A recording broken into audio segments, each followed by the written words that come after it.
Hey everyone, Christine from PanickedPixel here. So Discord finally changed their code redemption method a few days ago, so I thought I'd make a follow-up to my previous tutorial since the information there is now outdated. So to quickly summarize the situation, the previous method of redeeming your codes had you going into the user settings to find the field. This brought a lot of confusion for users because why would you put it there? Why couldn't you just have put it within the game store or library? I don't know. So anyway, after receiving lots of questions and feedback this past month or so, Discord not only has changed how it's done, they finally created a support article for it too.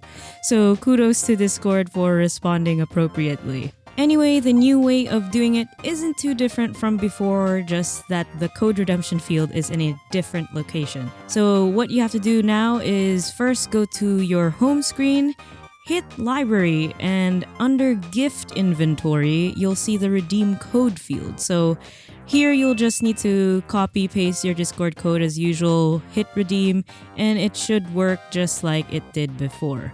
Now personally, I don't think that the solution is perfect user experience wise, because if you want people to do something on an interface, you should be using action words that directly explain what you can do.